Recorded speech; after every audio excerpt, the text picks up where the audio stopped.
Yo, what's up guys? Welcome to our YouTube channel Romeo AW foundation channel. तो भाई स्वागत सभी का हमारे YouTube channel Romeo AW foundation channel पर, जहाँ पे हम लोग जा रहे हैं फिजिक्स के लेक्चर्स को लाने के लिए। भाई जो मेरे फिजिक्स के लेक्चर होंगे वो काफ़ी ज़्यादा डिटेल में होंगे। तो बिना किसी देरी के शुरू करते हैं। और बाकी जो हमारे फिजिक्स के लेक्चर्स होंगे भाई वो पूरा का पूरा 100% सफिशिएंट होगा नीट IIT और अदर एग्जाम के लिए। तो भाई स्कूल एग्जाम तो पूछो ही मत, ठीक है भाई। बहुत ज़्यादा डिटेल में होगा। मैं बेसिकली ये स्टार्ट करने का सिर्फ एक ही मोटिव है कि भाई जब मैं क्लास 10th में था तो यार मेरी फिजिक्स बहुत ज़्यादा बेकार थी यार, बहुत ज़्यादा बेकार।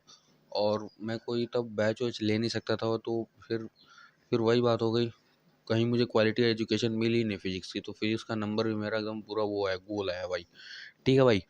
तो फिर 11th में भाई आया, बैच लिया, फिर पढ़ा। तो फिर यार मुझे देखो यार, लोग कहते हैं कि 11th की फिजिक्स बहुत हार्ड होती है, तो उस हिसाब से अगर मेरा 10th की फिजिक्स एकदम भाई पूरा का पूरा रद्दी थी तो 11th की फिजिक्स तो और बेकार होनी चाहिए। पर ऐसा हुआ नहीं, इसका एकदम अपोजिट हुआ। भाई मैंने फिजिक्स को बहुत ज़्यादा टाइम दिया। मतलब कहते हैं ना भाई, जो चीज़ हार्ड लग रही है उसको ज़्यादा, मैंने उसको इतना ज़्यादा टाइम दे दिया कि भाई एकदम पूरा प्रो लेवल का हो गया भाई, ठीक है। तो अब काफ़ी ज़्यादा उसके बाद भाई मैं सोच रहा हूँ कि बहुत ज़्यादा डिटेल में ऐसे और भी सारे लोग होंगे, बहुत सारे लोग होंगे जो मतलब बैच नहीं ले सकते होंगे, ठीक है। तो यार मैं सीधे-सीधे बता दूँ, मैं MR सर का स्टूडेंट हूँ और मेरे पास पूरा का पूरा कॉन्सेप्ट है और ट्रिक है। और एक और चीज़, मैं उनके लेक्चर्स को 2-2 बार देखा है, फिर 3-3 बार मैंने उसको पढ़ा है। फिर ये वीडियो लेक्चर बनाने से पहले भी 2 घंटे बैठ के पढ़ा है, क्या पढ़ाना है, तब जाके मैं यहाँ पे आके बैठा हूँ। ऐसे सीधा मुँह लेके आके यहाँ पे नहीं बैठ गया हूँ, ठीक है भाई। तो फटाफट से लाइक कर देना, सब्सक्राइब कर देना यार। तो कोई अगर ये सोचे कि भाई मैं जो बता रहा हूँ क्या वो सफिशिएंट है, तो हाँ भाई, कंप्लीटली सफिशिएंट है। और एक और चीज़, मैं बहुत ज़्यादा कुछ नहीं जानता हूँ भाई, ये रियलिटी है। मैं भी एक स्टूडेंट हूँ और मैं बहुत ज़्यादा नहीं जानता हूँ, लेकिन मैं जितना जानता हूँ भाई उतना नीट और IIT और अदर एग्ज़ाम के लिए 100% सफिशिएंट है भाई। और बेसिक सी बात है, मैं एक चीज़ बता दूँ, मैं एकदम जीरो से बताने वाला हूँ। केवल MR सर की चीज़ें नहीं बताऊँगा, काफ़ी सारे ट्रिक्स और वो सब चीज़ें नहीं बताऊँगा, ठीक है भाई। मैं इसमें अपनी चीज़ें भी बहुत सारी एडिशनल ऐड करूँगा अपने समझाने के तरीके, क्योंकि भाई मैंने 2 घंटे अभी स्टार्टिंग में देखे तो मुझे खुद से बहुत सारे आइडियाज़ आने लगे कि भाई इससे भी अच्छा तरीका ये हो सकता है बताने का। तो ठीक है भाई, फटाफट से शुरू करते हैं यार। सबसे पहले अटेंडेंस लगा दो भाई, लाइक कर दो चैनल को। तो आज हमारा बेसिक मैथमेटिक्स का पहला लेक्चर होने वाला है, तो फटाफट से शुरू करते हैं। हम लोग एकदम बेसिक से शुरू कर रहे हैं भाई। तो ये हमारा होने वाली है फिजिक्स की पहली lecture, that is basic mathematics की लेक्चर।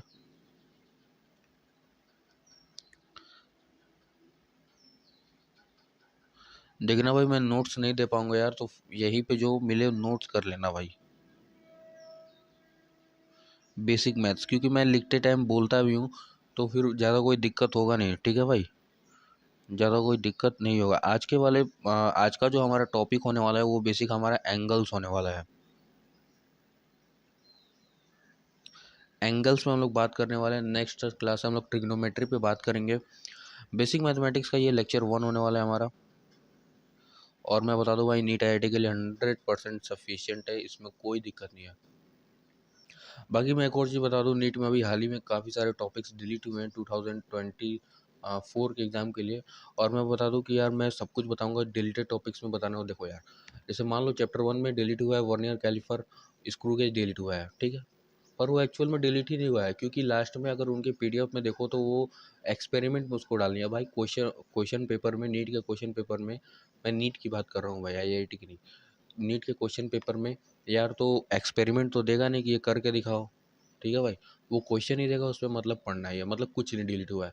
ऐसे करके भाई एक दो टॉपिक उड़ाए, उन दोनों टॉपिक का अप्लीकेशन कहीं और दे रखा है। तो फिजिक्स में कुछ भी डिलीट नहीं हुआ है, ठीक है। बायोलॉजी और केमिस्ट्री का देखते रहना भाई। मैं तो कहूँगा यार बायोलॉजी के बारे में भी थोड़ा बहुत बता दे रहा हूँ, बायोलॉजी सब पढ़ना है यार, क्योंकि बायोलॉजी के सारे कॉन्सेप्ट बहुत ज़्यादा ज़रूरी हैं। सारे के सारे कॉन्सेप्ट बहुत ज़्यादा ज़रूरी है। हाँ, एक डाइजेशन वाला चैप्टर है, तुम उसको क्या कर सकते हो, उसको एकदम लास्ट में जब सब कुछ पढ़ लो तब पढ़ना, क्योंकि वो उतना रिलेटेड नहीं है बहुत सारी चीज़ों से, लेकिन वो भी इंपॉर्टेंट है। बायोलॉजी में सब पढ़ना। हम लोग फिजिक्स की बात कर रहे हैं भाई। तो बेसिक मैथमेटिक्स का लेक्चर 1 तो मैं सब कुछ पढ़ाने वाला हूँ। अगर कोई ऐसा हो जो स्कूल के लिए पढ़ रहा है और सोचे कि भाई मुझे इतना सब कुछ नहीं चाहिए, तो चीज़ों को स्किप कर सकता है। बाकी मैं यहाँ पे जो बताऊँगा तुम लोगों को लगेगा भाई कि ये सब कुछ हमने पढ़ लिया, फिर क्यों। देखो यार, अगर 2 घंटे की लेक्चर है तो 1.5 घंटे में ऐसी चीज़ें बताऊँगा जो तुमको पता होगी। मैंने बोला जीरो से, तो मैं एकदम जीरो से बताऊँगा। और आधा घंटे में कुछ ऐसी चीज़ें बता दूँगा जो तुमने कभी सुनी ही नहीं होगी। तो इसलिए पूरा लेक्चर देखना। फटाफट से लाइक कर दो, शुरू करते हैं एंगल्स की कहानी को भाई। चैनल को सब्सक्राइब भी कर देना यार। Let's go. तो फटाफट से शुरू करते हैं हम लोग अपनी एंगल्स की कहानी। सबसे पहले तो हम ये देखेंगे यार, जब हम बोलते हैं तो एंगल्स का मतलब क्या होता है। बेसिकली एंगल्स का मतलब ये होता है जब दो लाइनें आपस में आके जुड़ती हैं तो उनके बीच के जो गैप बन जाता है ना, जो गैप, मान लो ये एक लाइन रही और ये एक लाइन रही, इन दोनों लाइन को मैंने क्या किया, ला के भाई जोड़ दिया, तो इनके बीच में ये जो एरिया रह जाता है सर, इसी को हम बोल देते हैं सर एंगल। एंगल कुछ भी बोल सकते हैं, एंगल थीटा बोल सकते हैं, अल्फा बोल सकते हैं, बीटा बोल सकते हैं, कुछ भी बोल सकते हैं। लेट से हम इसको एंगल थीटा बोल दे रहे हैं, हमारे ऊपर है, कुछ भी नाम दे दो, एंगल पी के जेड कुछ भी, चलो मैं इसका नाम एंगल पी रख देता हूँ, ठीक है। फिर इधर मैंने बोला दो लाइनें जुड़ती हैं तो उसके वो एक सर्कल बनाता है। सर्कल कैसे बनाएगा वो देखो, तो सर्कल ऐसे बनेगा भाई, मैं एकदम जीरो से बता रहा हूँ, एंगल बनाना है तो तुमको पता ही होगा। ये एक सर्कल बना रही है, कुछ इस टाइप का सर्कल बनाता है। तो ये वाली सर्कल जो दो एंगल के बीच में कॉन्साइड कर रही है, तो ये एक अलग एंगल होती है, ये पी एंगल। और ये बड़ी वाली सर्कल जो हमारे इसके बाहर है, जो बड़ी वाली सर्कल है, ये भी एक हमारी एंगल होती है, और ये एंगल होगा ये हमारी अल्फा। Let's go. चलो भाई शुरू करते हैं एंगल्स की कहानी को। ये सब्सक्राइब बटन को हम लोग नीचे कर देते हैं भाई, सब्सक्राइब कर देना यार, ये कोई बात नहीं है, मैं इतने डिटेल में दे रहा हूँ, तुम सब्सक्राइब नहीं कर रहे हो यार। चलो भाई, ये दिखना इंपॉर्टेंट नहीं है, दिखना वो इंपॉर्टेंट है जो हम लिखेंगे। तो बेसिकली जब हम लोग एंगल्स की बात करें तो एंगल्स हमारे दो टाइप के आ जाते हैं। एक तो ऐसी एंगल जो मैंने अभी इससे पहले दिखाया। बेसिकली एंगल लिखने का तरीका क्या होता है, हम कुछ भी लिख देते हैं। जैसे एक होता है एल्जेब्रिक एंगल और एक होता है ट्रिग्नोमेट्रिक एंगल। मतलब एल्जेब्रिक एंगल ऐसे एंगल होता है जो ऐसे हम लोग हाल ही में बस यूज़ करते हैं ऐसे ही। और एक एंगल होता है जिसको हम ट्रिग्नोमेट्री में यूज़ करते हैं, ट्रिग्नोमेट्रिक साइंस के साथ यूज़ करते हैं, जिनको हम ट्रिग्नोमेट्रिक रेशियो बोलते हैं। तो बेसिकली एंगल हमारे टू टाइप्स के होते हैं। एक तो हमारा होता है एल्जेब्रिक एंगल। सबसे पहले मैं दिखा देता हूँ एल्जेब्रिक एंगल होता कैसे है। फॉर एग्जांपल जैसे मान लो 30 डिग्री मैं लिखता हूँ, 30 डिग्री। देखना भाई, डिग्री डिग्री का ये जो साइन बनाने में यार ये काफ़ी ज़्यादा प्रॉब्लम हो रही है, तो इसलिए मैं यहाँ पे सिंपल ऐसे डॉट दूंगा, इसका मतलब क्या है, डिग्री। तो भाई ये 30 डिग्री हो गया। तो 30 डिग्री हमारा एक एंगल है भाई। और एक और टाइप का एंगल होता है जिसको हम बोलते हैं साइन 30 डिग्री। साइन 30 डिग्री ये भी एक टाइप का एंगल होता है। तो बस यही दो टाइप के हमारे एंगल होते हैं और इन्हीं के दो नाम होते हैं। जो ये वाली हमारी एंगल है इसको हम क्या बोल देते हैं, इसको हम बोलते हैं एल्जेब्रिक एंगल भाई। इसे हम बोल देते हैं एल्जेब्रिक एंगल। Algebraic angle. और जो हमारी सेकेंड वाली एंगल होती है जिसमें ये साइन कॉस थीटा ऐसा सब कुछ आके लगता है, साइन कॉस टेन, ये तीन रेशियो बहुत ज़्यादा इंपॉर्टेंट होती हैं। तो ये सब आके लग जाते हैं, तो इन्हें ये सब बेसिकली यूज़ कहाँ होते हैं, साइन कॉस टेन, ये ट्रिग्नोमेट्री के फंक्शंस हैं, ठीक है। तो ये इसीलिए इसका नाम क्या है, ट्रिग्नोमेट्रिक एंगल है। Trigonometric angle, trigonometric angle. Let's go. तो ये हमारे दो टाइप से एंगल होते हैं, एक तो हमारा एल्जेब्रिक एंगल होता है और दूसरा हमारा होता है क्या, ट्रिग्नोमेट्रिक एंगल। अब एक एक को अच्छे से करके बात करेंगे। सबसे पहले एल्जेब्रिक एंगल। एल्जेब्रिक एंगल के बारे में हमें कुछ बात नहीं करना है, ठीक है। हमें तो पता ही है जब दो स्ट्रेट लाइन आके जुड़ती है तो क्या बनाता है सर, हमारा एंगल बनाता है। तो बेसिकली मैं एंगल के बारे में एक बहुत इंपॉर्टेंट चीज़ बताने वाला हूँ भाई। मैं चैलेंज दे रहा हूँ, ढूंढ के ले आ देना। अगर किसी ने भी ये बता दिया हो ना यूट्यूब पे, किसी ने भी, तो फिर कहना। देखो भाई फटाफट से शुरू करते हैं एंगल की कहानी को, हम लोग शुरू करते हैं और हम लोग बात करें किसकी, एल्जेब्रिक एंगल की।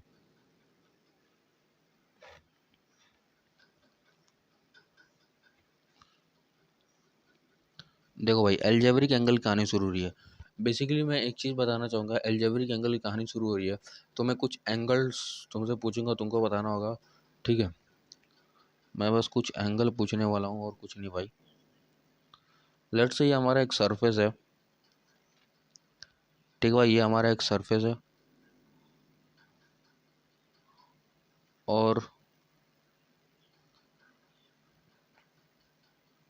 नहीं, कुछ ज़्यादा बड़ी हो गई।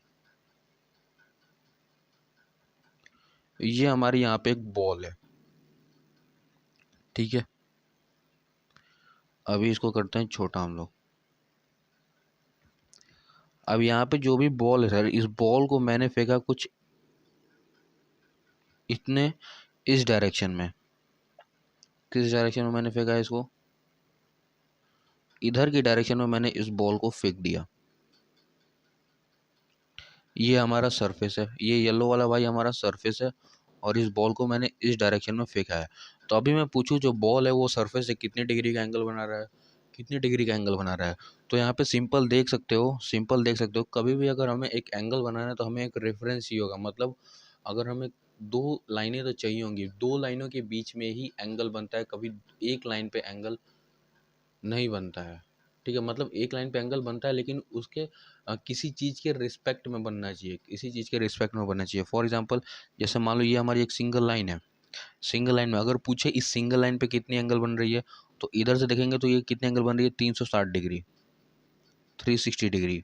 बट हमने पूछा इसी के रिस्पेक्ट में बताओ कि ये कितना एंगल बना रहा है। मतलब ये जो हमारी जो एरो है सर, जो हमारी लाइन है, मैंने इसी की रिस्पेक्ट में पूछा। मतलब हमारे पास कोई एक रेफरेंस होना चाहिए जिसके रिस्पेक्ट में हम पूछेंगे। तो जैसे मैंने कह दिया कि ये जो ऑरेंज वाली लाइन है, ये जो ऑरेंज वाली लाइन है, इसका एंगल बताओ किस पे, किसके रिस्पेक्ट में, इस सरफेस के रिस्पेक्ट में। तो बेसिक इसका एंगल तुम बता दोगे, कोई दिक्कत की बात नहीं है। कैसे सर? जैसे मान लो ये हमारी क्या है, ये हमारी, ठीक है, ये हमारी लाइन है, हमें इसी का एंगल बताना है। किसके रिस्पेक्ट में बताना है? इस येलो वाली लाइन के। तो बेसिकली ये स्ट्रेट लाइन बन रहा है। क्या बन रहा है? Straight line. और यहाँ पे देख सकते हो यहाँ पे एंगल कितने का बन रहा है सर? एंगल बन रहा है 0 डिग्री। थीटा कितना बन रहा है? 0 डिग्री। हम कभी भी, मैंने बताया एंगल दो तरीके का होता है, एक छोटा वाला एंगल, एक बड़ा वाला एंगल। पिछले वाले स्लाइड पे बताया था कि अगर मान लो यहाँ पे दो लाइनें जोड़ी हैं तो एक छोटा वाला एंगल होगा और एक बड़ा वाला एंगल होगा।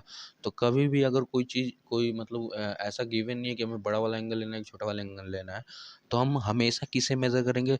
ये छोटे वाले एंगल को हम हमेशा मेज़र करेंगे, हम हमेशा छोटे वाले एंगल को मेज़र करेंगे। तो कायदे से जो ये वाली यहाँ पे जो कंडीशन है, यहाँ पे तो बड़ी एंगल बन रही है, बड़ी एंगल बन कितने की बन रही है? 360 डिग्री। और छोटी एंगल कितने की बन रही है? 0 डिग्री। तो हम छोटी एंगल को ही लेंगे। तो इसीलिए हमारे यहाँ पे थीटा की वैल्यू आ जाएगी क्या? 0 डिग्री।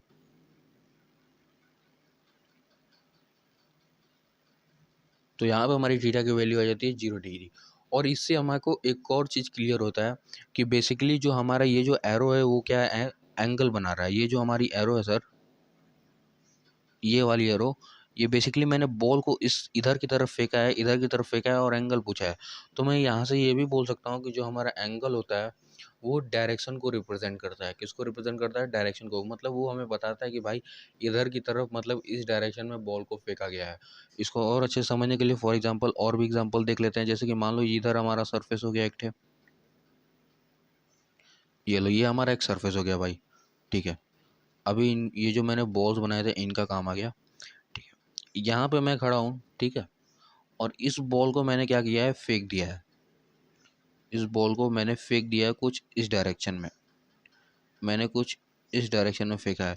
और मुझे पता नहीं है कि मैंने किधर को फेंका है, मुझे पता नहीं है कि मैंने किधर को फेंका है। ठीक है, मुझे ये बिल्कुल भी नहीं पता है कि मैंने किधर फेंका है। ठीक है, मैंने बस बॉल को फेंक दिया है। और मैंने एक आदमी से पूछा कि भाई एक बात बता, कि भाई एक बात बता, मैं बेसिकली उससे ये पूछूंगा कि भाई एक बात बता, मैंने एक बॉल को फेंका है, मैंने एक बॉल को फेंका है, उस तुमको ये बताना है कि वो बॉल गई कहाँ है, किस डायरेक्शन में गई है। तो basically south north east west तो आके जुड़ेगा ही, साथ में एंगल भी आके जुड़ता है। एंगल भी हमारे डायरेक्शन को रिप्रेजेंट करता है। नॉर्थ साउथ ईस्ट वेस्ट ये सब तो हमारी डायरेक्शन है ही भाई, साथ में एंगल भी हमारा डायरेक्शन को बताता है। तो मैंने, उसने कहा कि भाई कुछ तो हिंट दो, मैं ऐसे कैसे बता दूँ। तो मान लो मैंने कहा कि मैंने बॉल को फेंका है। अब तुम बताओ कि तुम बताओगे ये कि मैंने बॉल को किधर फेंका है। अब तुम ऐसे हवा में तो बताओगे नहीं, कुछ तो तुमको हिंट देना पड़ेगा। तो मैंने बोला मैंने बॉल को 45 डिग्री पे 45 डिग्री पे फेंका है। किधर की डायरेक्शन में? वेस्ट की डायरेक्शन में। 45 डिग्री पे वेस्ट की डायरेक्शन में मैंने बॉल को फेंका है। अब बता। तो भाई बहुत सिंपल हो गया। सबसे पहले हमारी बॉल गई किधर है? वेस्ट की डायरेक्शन में। वेस्ट की डायरेक्शन में क्या मतलब? बॉल हमने फेंका इधर को, साइड को है। अब फेंका किस पे है? 45 डिग्री। अब इधर पे फेंकने का मतलब ये हो गया कि हो सकता है कि मैं ये जो बॉल है हमारी, इस बॉल को मैंने ऐसे टकरा दिया हो, ऐसे खूब बहुत ज़्यादा ऊपर फेंक दिया हो, ऐसे फेंक दिया हो, तो फिर ये सब मिलेगा नहीं। तो फिर अभी उसे डायरेक्शन तो पता चल गया ना भाई।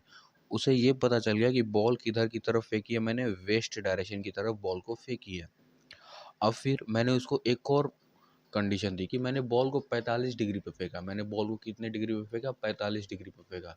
तब वो समझ जाएगा कि हाँ भाई तुमने बॉल को कहाँ से फेंका है? तुमने बॉल को इतने हाइट पे फेंका है, इतने हाइट पे तुमने फेंका है, और उसे पता कैसे चलेगा कि मैंने बॉल को इतने हाइट पे फेंका है? वो मेज़र कर लेगा भाई, सरफेस से, ज़मीन से वो मेज़र करेगा कि 45 डिग्री कितने पे हो रहा है। तो मान लो 45 डिग्री यहाँ पे हो रहा है, तो वो इसको मेज़र कर लेगा। ये लेट्स सपोज़ हमारी 45 डिग्री आ गई भाई। तो बेसिकली हमारा एंगल यहाँ पे क्या बताने का काम कर रहा है? डायरेक्शन बताने का काम कर रहा है कि नहीं कर रहा है। तो वो इससे पता चल जाएगा उसे कि बॉल को मैंने इस डायरेक्शन पे फेंका है, और बॉल ऐसे जाएगी, ऐसे जाएगी, ऐसे जाएगी, ऐसे जाएगी, और यहाँ पे सरफेस पे आके कहीं ये बॉल यहाँ पे आके गिर जाएगी, तो फिर उसको वो बॉल मिल जाएगी। ठीक है, तो ये समझ में आ गया भाई। बहुत लोगों को इस ग्राफ का नाम भी पता होगा, इसे पैराबोलिक बोलते हैं। तो ये हम लोग ग्राफ में देखेंगे।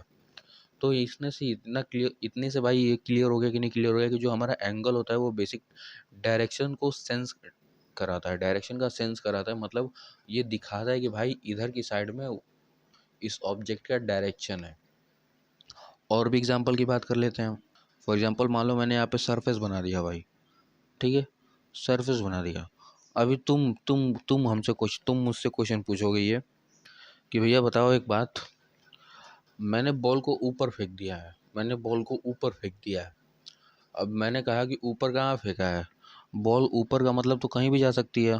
हो सकता है बॉल इधर ऊपर फेंका हो, इधर ऊपर फेंका हो, इधर ऊपर फेंका हो, कहीं फेंका हो। तो तुम बोलोगे मैंने बॉल को कहाँ फेंका है? 90 डिग्री पे ऊपर फेंका है। तो फिर मैं समझ जाऊंगा कि तुमने बॉल को एकदम हॉरिजॉन्टली ऊपर की तरफ फेंका है, एकदम सीधा फेंका है। यानी ये जो बॉल है इस टाइम, अभी ये जो बॉल है, आजा भाई, ठीक है, ये जो बॉल है, इस बॉल को तुमने क्या किया है? एकदम सीधा ऊपर की तरफ फेंक दिया है इस डायरेक्शन में। और ये पता कैसे चला कि तुमने इसे एकदम सीधा फेंका है? तुमने बोला मैंने इसे 90 डिग्री पे फेंका है। 90 डिग्री पे फेंकने का यही मतलब है कि तुमने बॉल को एकदम सीधा फेंका है। अबे इसको सीधा हो जा भाई, क्या प्रॉब्लम है?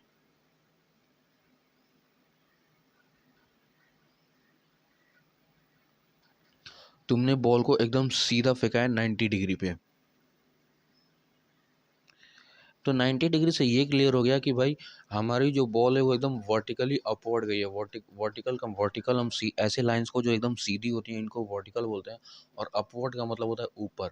मतलब कोई चीज़ ऊपर जा रही है तो उसे बोलेंगे हम लोग वर्टिकली अपवर्ड। तो मतलब हमारी जो बॉल है वो कहाँ गई है? वर्टिकली अपवर्ड, मतलब एकदम ऊपर गई है। ठीक है भाई। तो बेसिकली हमारा एंगल होता है वो डायरेक्शन को बताता है, रिप्रेजेंट करता है। ठीक है, तो यहाँ से हम इसके डिफिनेशन को भी लिख लेते हैं भाई। एंगल्स गिव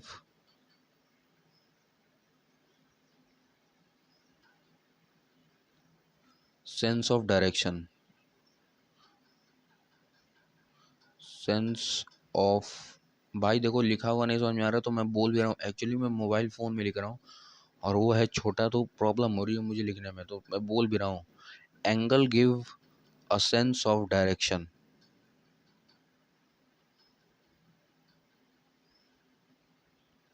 ये हमारी डिफिनीशन हो गई एंगल की भाई। अब भाई एंगल से रिलेटेड हमने कुछ एंगल मतलब कुछ फॉर्मूले को भी पढ़ा है, तो फटाफट से देख लेते हैं उसको भी। ये हमारा सर्कल है सर। अभी एंगल की कहानी हम लोग ये सीखेंगे कि एंगल फाइंड कैसे करते हैं, एंगल निकालते कैसे हैं भाई। ठीक है, एंगल निकालते कैसे हैं, अब ये हम लोग सीखने वाले हैं। ये मेरा सर्कल है, और सबको पता है सर्कल में एक सेंटर होता है। सर्कल में क्या होता है? एक सेंटर होता है। सर्कल में एक होता है सेंटर, और वो सेंटर सर्कल तक क्या होती है? एक इसको पहले अच्छे से बना लेते हैं भाई, यार ये क्या, ठीक है, थोड़ा सा टेढ़ा बन गया पर कोई ना। ठीक है, तो बेसिकली रुको यार, इसको सही से बनाते हैं। हाँ ठीक है भाई। बेसिकली एक सर्कल होता है और सर्कल का एक सेंटर होता है, और सर्कल के सेंटर से लेके और सर्कल के लेंथ तक, मतलब बेसिकली भाई देखो कायदे से मैं ये बता रहा हूँ अभी कि हमारा ये सर्कल है और सर्कल के पास होता है एक सेंटर। ये इसका सेंटर है, ठीक है। सर्कल के पास होता है एक सेंटर, और सर्कल के सेंटर से लेके पूरा सर्कल तक एक लाइन हम बना दें और सर्कल से जोड़ दें उससे, तो उसको हम बोलते हैं क्या? रेडियस। उसको बोलते हैं रेडियस। और सिर्फ यही नहीं, इस सेंटर से हम जितनी भी लाइनें सर्कल तक बनाएंगे, जितनी भी लाइनें इस सर्कल तक बनाएंगे, इस सर्कल तक बनाएंगे, सब सेम होगा, सबका लेंथ सेम होगा। सबका लेंथ क्या होगा? सेम होगा। ठीक है, सबका लेंथ सेम होगा। ये सब कुछ चीज़ें बहुत बहुत बहुत ज़्यादा बेसिक हैं। तो इसका मतलब अगर सर्कल के सेंटर से लेके, अबे तू कहाँ जा रहा है बे, ठीक है, इसका मतलब अगर सर्कल के सेंटर से हम लोग एक लाइन को जोड़ दें सर्कल तक, तो उसे हम बोल देते हैं क्या, रेडियस। उसे हम बोलते हैं रेडियस। ठीक है, इसे हम क्या बोलेंगे, रेडियस बोलेंगे। ठीक है, उसके बाद अगर हमें एंगल बनाना है तो एंगल बनाने के लिए मैंने बताया हमें हमेशा दो चीज़ें चाहिए होंगी। एक तो हमें जिससे रिस्पेक्ट में एंगल ड्रॉ करना है, मतलब हमें रेफरेंस तो चाहिए ही होगा, रेफरेंस तो हमें चाहिए ही होगा। तो यहाँ पे हम एक और लाइन को ड्रॉ कर देते हैं यहाँ पे कुछ इस टाइप से। ठीक है, ये हमने ड्रॉ कर दिया और अभी इसको करते हैं जूम। बेसिकली बात करें तो यहाँ पे एक एंगल बन रहा होगा, यहाँ पे एक एंगल बन रहा होगा, इस एंगल को हम बोल देते हैं थीटा एंगल, इस एंगल को हम बोल देते हैं थीटा एंगल। और ये हमारा ओ पॉइंट, जहाँ पे रेडियस आके मीट करता है उसे बोल देते हैं ए पॉइंट। और ये भी क्या हो जाएगा, हमारा बी पॉइंट। बेसिकली मैंने ये बोला था कि जो हमारी सर्कल के पॉइंट से और सर्कल के अंदर के तक के लेंथ है, मान लो ये लाइन है, तो इसे हम बोलते हैं रेडियस बोलते हैं। इसे क्या बोलते हैं, हम रेडियस बोलेंगे, इसे हम बोलेंगे रेडियस। ठीक है, इसे हम रेडियस बोलेंगे। तो बेसिकली ये वाली जो लेंथ होती है ना सर, अगर हम सर्कल के अंदर कितना वो लेंथ बना दें तो वो सब की सब क्या होंगी, इक्वल होंगी। इसका मतलब जो हमारी रेडियस है वो क्या है, ये रुको भाई तुम कहाँ जा रहे हो यार, ये येलो वाली भी मेरी रेडियस है और रेड वाली भी रेडियस है, और इन दोनों का जो लेंथ है वो क्या है, सेम है। इन दोनों का जो लेंथ है वो क्या है, सेम है। ठीक है, इतनी चीज़ें समझ में आ गई कि नहीं आ गई भाई, बता दो फटाफट से। और ये हो जाएगा हमारा क्या, रेडियस। बढ़िया भाई। उसके बाद ये वाली जो लेंथ होती है सर, यहाँ पे जो हमारी दो लाइनें हैं वो कुछ इतने हिस्से को कट कर रही हैं सर्कल के। तो ये जो हिस्सा होता है जो कट कर रहा होता है इसे हम बोलते हैं आर्क। इतने हिस्से को हम क्या बोल देते हैं, आर्क लेंथ। इसको हम क्या बोलते हैं, आर्क लेंथ।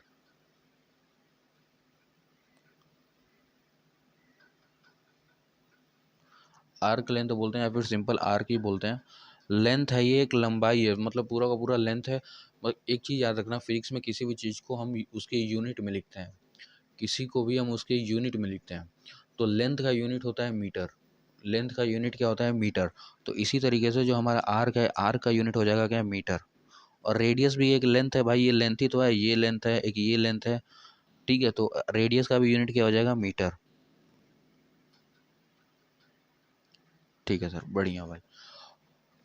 और ये वाली जो लाइन है हमारी, ये क्या है, रेफरेंस है। ये क्या है सर, हमारी एक रेफरेंस है। तो ये इतना आपने सर्कल के बारे में देखा ही होगा पिछली क्लासेस में, लगभग ये क्लास 5 6 से बताया जाता है। तो ठीक है, बेसिक सी बात है भाई। फिर उसके बाद यहीं से एंगल का फॉर्मूला भी निकल के आता है। बेसिकली एंगल होता क्या है, यहीं से एंगल का फॉर्मूला निकल के आता है। मैं डायरेक्ट फॉर्मूला भी बता सकता था पर कोई ना। एंगल इज इक्वल टू होता क्या भाई, एंगल क्या होता है, angle is equal to arc by radius होता है। Angle is equal to arc by radius.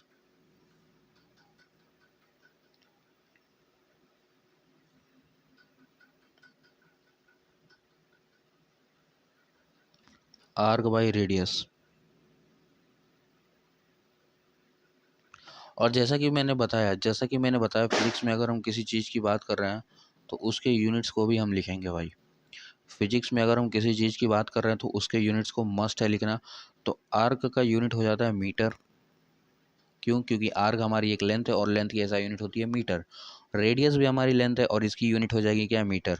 Unit के बारे में, यूनिट हम ऐसे मीटर सेंटीमीटर कैसे लिखते हैं ये मैं चैप्टर 1 में बताऊंगा। फिलहाल बस इतना सुनो कि आर्क की एक यूनिट होती है जो होती है मीटर, और रेडियस की भी एक यूनिट होती है जो होती है मीटर। अब फिजिक्स में एक चीज़ याद रखना है, एक और चीज़, मैं देखो भाई मैं ऐसे ही बता रहा हूँ क्या क्या चीज़ याद रखना है, और पूरे फिजिक्स में यही अप्लाई करना है। कभी ऊपर नीचे अपॉन में सेम नंबर आ जाए तो उसको सीधा काट देना है, सीधा काट देना है। तो ऊपर मीटर नीचे मीटर, मीटर से मीटर कट जाएगा सर, मीटर से मीटर कट जाएगा। इसका मतलब इसके पास कोई अभी यूनिट ही नहीं बचा, इसके पास कोई यूनिट ही नहीं बचा, तो यानी ये क्या है, यूनिटलेस है, यूनिटलेस है भाई।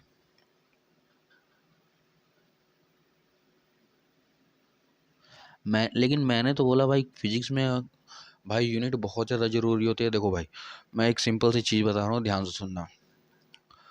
फिजिक्स में ऐसी काफ़ी सारी क्वांटिटीज़ होती हैं। क्वांटिटीज़ बेसिकली क्या होता है, जैसे मान लो वर्ड होता है। वर्ड वर्ड क्या होता है, अल्फ़ाबेट से मिलके बनता है वर्ड। एप्पल, बॉय, पीरियोडिक, ठीक है, फिजिक्स, साइंस, ये सब एक वर्ड है, शब्द है ये, ठीक है। उसी तरीके से फिजिक्स में यूज़ किए जाने वाले सारे के सारे टर्म्स को हम क्या बोलते हैं, क्वांटिटी बोलते हैं। जैसे कि वेक्टर हो गया, डिस्प्लेसमेंट, डिस्टेंस, ये सब क्या होती है, क्वांटिटीज़ होती है हमारी, ठीक है।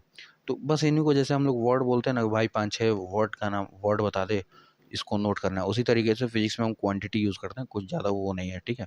तो बेसिकली जो हमारी क्वांटिटीज़ होती है ना सर, क्वांटिटीज़ के पास यूनिट होना बहुत ज़्यादा ज़रूरी है।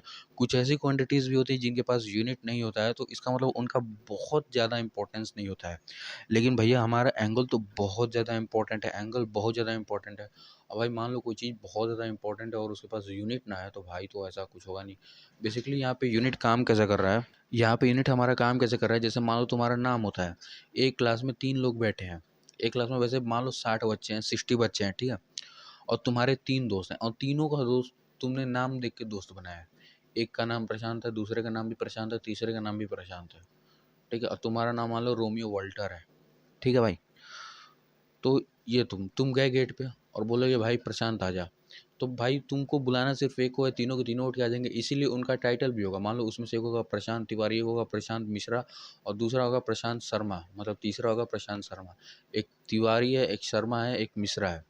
तो ये 3 लोग हैं। तो तुम अगर बोलोगे प्रशांत तिवारी इधर आ, प्रशांत मिश्रा इधर आ, प्रशांत शर्मा इधर आ, तो इन तीनों में से कोई एक उठ के आएगा। मतलब यहाँ पे देख रहे हो यूनिट की कितनी इंपॉर्टेंस है, मतलब टाइटल की कितनी इंपॉर्टेंस है। उसी तरीके से फिजिक्स में यूनिट की इंपॉर्टेंस भी यही होती है भाई। यूनिट की इंपॉर्टेंस भी यही होती है, इसीलिए एंगल हमारी बहुत इंपॉर्टेंट क्वांटिटी है, तो हमें इसे यूनिट देना ही पड़ेगा। लेकिन बाकी कभी भी अगर हमें यूनिट निकालना है तो हम हमेशा ऐसे कंपेयर करके निकालेंगे। जैसे आर्क बाई रेडियस आया, आर्क बाई रेडियस आया, तो आर्क का क्या हो गया हमारा मीटर, और रेडियस का यूनिट हो गई मीटर। और आर्क बाई रेडियस होती है एंगल, यानी एंगल के पास कोई यूनिट ही नहीं बचा, जो कि इसे मंजूर नहीं था भाई। कहा कि भाई ऐसे काम नहीं चलेगा यार, साइंटिस्टों ने बोला ऐसा काम नहीं चलेगा, हमें एंगल को एक यूनिट देना पड़ता है। और एंगल को उसने यूनिट दिया, किसने दिया, साइंटिस्टों ने एंगल को यूनिट दिया, और उसे हम बोलते हैं रेडियन। तो भैया इसे कहना कि एंगल हमारी यूनिटलेस है, सिर्फ यही है जो यूनिटलेस है, ठीक है। यही है का मतलब ये बहुत ज़्यादा इंपॉर्टेंट जो यूनिटलेस है, और इसे हम एंगल दिया गया है एक्स्ट्रा में। भाई मतलब यूनिट दी गई है एक्स्ट्रा में कि तू रख ले, तुझे बहुत ज़्यादा इंपॉर्टेंस है, और उस यूनिट को बोलते हैं हम रेडियन।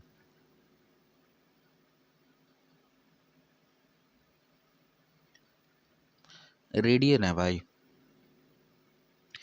ये एसआई यूनिट है किसकी, एंगल की। भाई एंगल की क्या है, ये एसआई यूनिट है। एसआई यूनिट का बेसिकली मतलब ये होता है कि पूरे वर्ल्ड वाइड में हमेशा हम रेडियन में ही किसी भी चीज़ को मेज़र किया जाएगा। मान लो इंडिया वालों ने रसिया से तोप मंगवाया, तो उसकी उस तोप की जो मैनुअल होगी ना, मैनुअल में बेसिकली ये लिखा होगा कि इतने डिग्री पे गोल छोड़ोगे मिसाइल को तो ये इतनी दूर जाके गिरेगी। तो डिग्री में नहीं लिखा होगा, वो रेडियन में लिखा होगा। किस में लिखा होगा, रेडियन में लिखा होगा। लेकिन यहाँ पे एक ट्विस्ट है, जैसे कि केजी और ग्राम होता है ना, केजी और ग्राम होता है, ठीक है।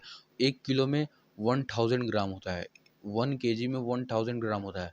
तो मतलब अगर कभी क्वेश्चन दे दे भाई, क्वेश्चन दे दे कि मान लो 10 किलो आलू है हमारे पास, क्या है, पोटैटो है 10 किलो, ठीक है, 10 किलो पोटैटो है। अब तुमको इसको ग्राम में मेज़र करना है, ग्राम में मेज़र करना है, तो तुम क्या करोगे भाई, क्या करोगे, सिंपल 1000 से डिवाइड कर दोगे। तो तुमको अगर केजी से ग्राम में जाना है, केजी से ग्राम में जाना है, तो तुमको यूनिट कन्वर्जन करना पड़ेगा। लेकिन अगर वहीं बात करें 1 केजी और 1000 ग्राम की, तो दोनों सेम ही है, दोनों क्या है, सेम है। उसी तरीके से अगर कोई भी चीज़ अगर एंगल में दी हुई है और उसे रेडियन में कन्वर्ट करने के लिए कहे, तो उसका भी एक फॉर्मूला होता है कि हम किसी भी एंगल को रेडियन में कैसे कन्वर्ट करेंगे। वहीं कभी दे देता है हमको रेडियन, कभी दे दे और बोले एंगल में कन्वर्ट करना है, तो उसका भी एक फॉर्मूला होता है जो हम आगे बात करेंगे। मतलब यहाँ से एक इतनी सी बेसिक ये चीज़ क्लियर हो गई भाई कि बेसिकली हमारा एंगल होता है आर्क बाई रेडियस, और इसकी एसआई यूनिट क्या होती है, रेडियन होती है भाई। कंक्लूजन हमारा क्या निकलता है, कंक्लूजन हमारा यही निकलता है कि एंगल क्या होता है, आर्क बाई रेडियस, और इसकी एसआई यूनिट होती है रेडियन।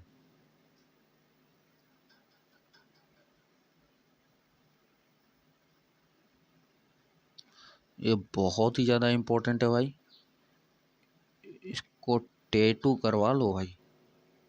दिल और दिमाग में इसको टैटू करवा लो और अभी आगे चलते हैं, ठीक है। ये इंपॉर्टेंट चीज़ है। क्या इंपॉर्टेंट चीज़ है? एंगल का फॉर्मूला क्या होता है? आर्क बाई रेडियस, और इसका एसआई यूनिट क्या होता है? रेडियन होता है। यानी एंगल को हम बेसिकली थीटा से लिखते हैं, शॉर्ट फॉर्म में थीटा, यानी theta is equal to arc by radius. वहीं अगर तुमसे कोई पूछ दे आर्क क्या होता है, भाई ये जो आर्क है, ये जो लेंथ है, ये वाली जो सर्कल में ये जो लेंथ है, इसको भी तो निकालना पड़ेगा। तो आर्क क्या होता है सर? आर्क का भी एक फॉर्मूला होता है, arc is equal to theta into radius, मतलब एंगल इंटू रेडियस।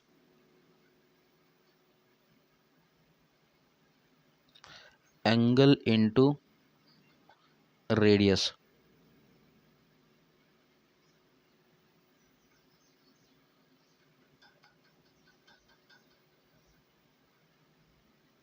हाँ भाई, arc is equal to angle into radius, तो ये भी काफ़ी ज़्यादा इंपॉर्टेंट चीज़ है कि आर्क क्या होता है भाई? आर्क होता है थीटा इंटू रेडियस, ठीक है। तो उम्मीद है भाई इतनी चीज़ें समझ में आई होगी। बेसिक सी चीज़ें थी, हमने पहले भी ये सब पढ़ रखा है। तो जैसा कि मैंने बोला भाई कि मैं एकदम बेसिक से बताऊंगा, तो एक दो टर्म्स हैं जो यूज़ होते हैं फिजिक्स में, उसको हम लोग समझते हैं बेसिकली। लेट से हमने क्या लिखा है यहाँ पे? X is equal to a by b, ये हमने कुछ चीज़ें लिखी हैं यहाँ पे। अगर मैं पूछूँ एक बार बताओ, ये बेसिकली ये कहना क्या चाहता है? कहना क्या चाहता है? सिर्फ ये कहना इतना ही चाहता है ये,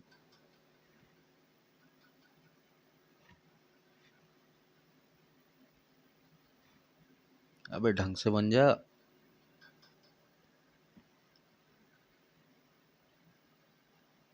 अबे अभी भी ना बन रहा है ये।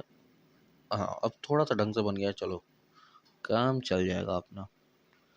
X is equal to a by b. X is equal to a by b का बेसिकली यहाँ पे यही मतलब है। कोई भी चीज़, एक चीज़ याद रखना, हम डायरेक्टली प्रोपोर्शनल और इन्वर्सली प्रोपोर्शनल का मतलब देख रहे हैं यहाँ पे। डायरेक्टली प्रोपोर्शनल और इन्वर्सली प्रोपोर्शनल, ठीक है। कोई भी चीज़ अगर इक्वल टू के जस्ट इधर हो, कोई भी चीज़ अगर इक्वल टू के जस्ट क्या हो, इधर हो,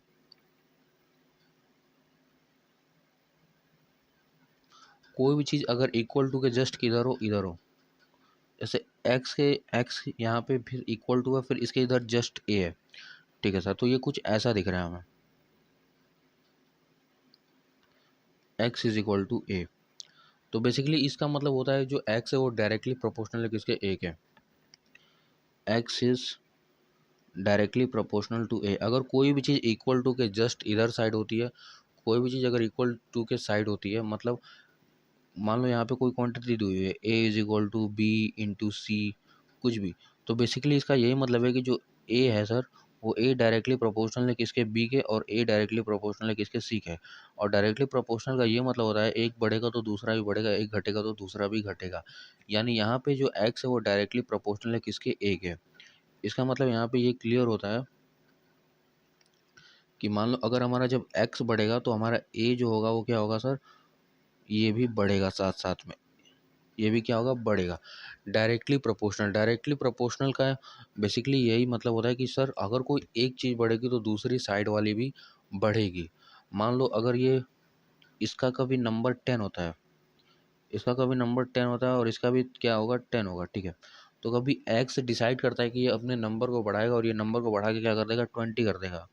ये क्या कर देगा? 20 कर देगा। तो साथ साथ में जो ए वाला होगा ना, जो इक्वल टू के इधर साइड में जो भी होगा, वो भी खुद को बढ़ा देगा, वो भी खुद को उतना ही कर देगा जितना इसने किया होगा। तो ये भी क्या हो जाएगा? 20 हो जाएगा। मतलब ये क्या है? डायरेक्टली प्रोपोर्शनल है। इसका मतलब यही हुआ कि एक चीज़ बढ़ेगी तो दूसरी चीज़ भी बढ़ेगी, या फिर अगर एक चीज़ घटेगी तो दूसरी चीज़ भी घटेगी भाई। ये भी हमें पता था। फिर उसके बाद यहाँ पे एक और रिलेशन निकल के आता है, क्या? और कोई भी चीज़ अपॉन में आ जाए तब क्या मतलब है? कोई भी चीज़ अगर अपॉन में आ जाए, मतलब जैसे 1/b, तो इसका मतलब होता है इन्वर्सली प्रोपोर्शनल। इन्वर्सली प्रोपोर्शनल ये होता है इन्वर्सली प्रोपोर्शनल। इन्वर्सली प्रोपोर्शनल का बेसिक सा यही मतलब होता है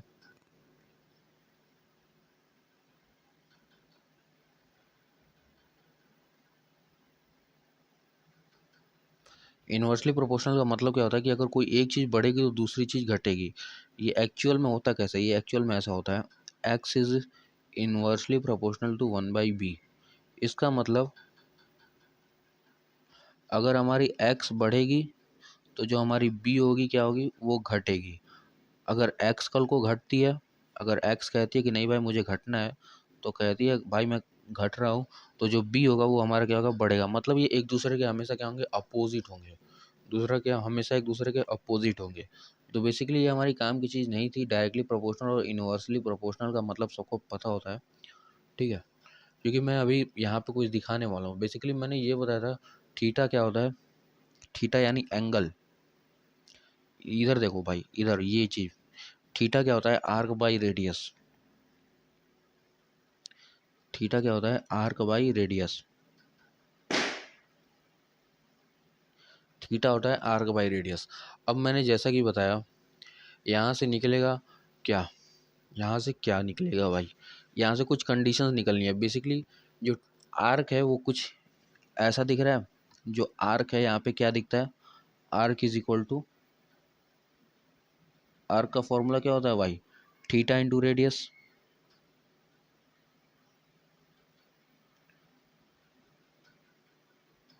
arc is equal to theta into radius, यही होता है।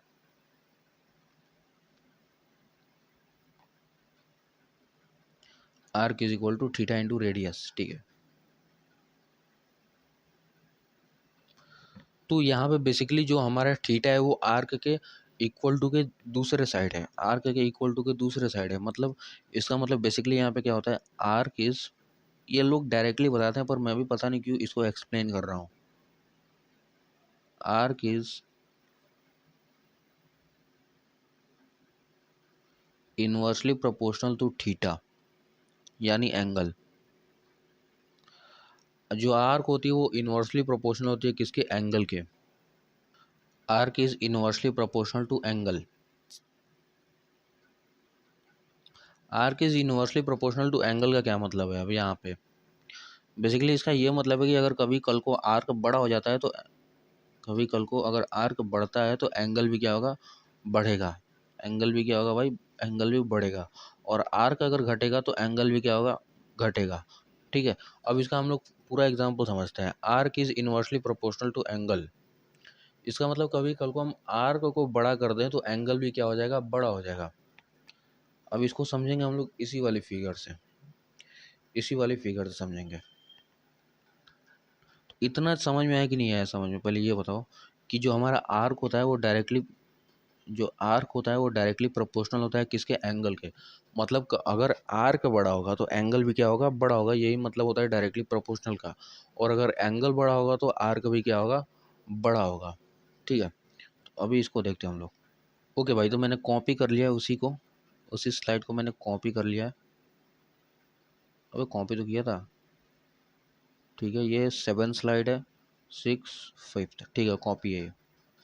चलो भाई, अब इसको फटाफट से सारा का सारा इरेज कर देते हैं ये सब।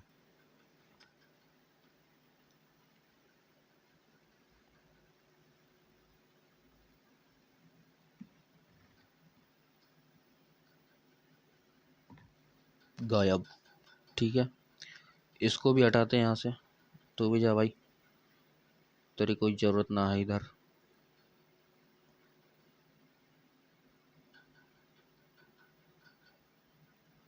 चलो भाई, अभी ध्यान से देखना, अभी ध्यान से देखना, अभी एकदम ध्यान से देखना। अबे हट जा अबे। Arc is, arc is inversely sorry directly proportional to what, angle, यानी थीटा। मतलब अगर कल को आर्क बढ़ेगा, अगर कल को आर्क हमारा बढ़ेगा तो थीटा भी क्या होगा, बढ़ेगा। थीटा भी क्या होगा, बढ़ेगा। और अगर आर्क घटेगा तो थीटा भी क्या होगा, घटेगा। ये बेसिक सा मतलब है डायरेक्टली प्रोपोर्शनल का, ठीक है। तो उसको देख लेते हैं भाई। जैसे मैंने बोला ना कि अगर आर्क बड़ा होगा तो थीटा भी बड़ा होगा, थीटा बड़ा होगा तो एंगल भी बड़ा होगा। तो एक काम करते हैं हम लोग आर्क को बड़ा कर देते हैं, फिर देखेंगे थीटा बढ़ रहा है कि नहीं बढ़ रहा है। इसका एक्सपेरिमेंट करते हैं। इसको छोटा करते हैं पहले तो, ठीक है।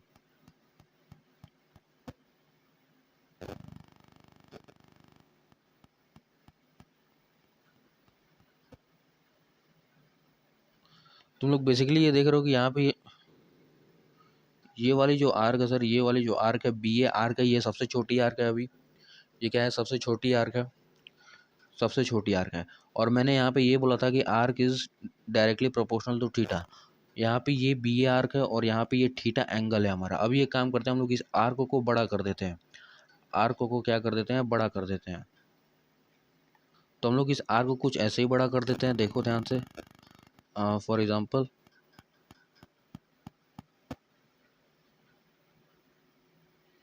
इसको हम लोग कर देते हैं बड़ा।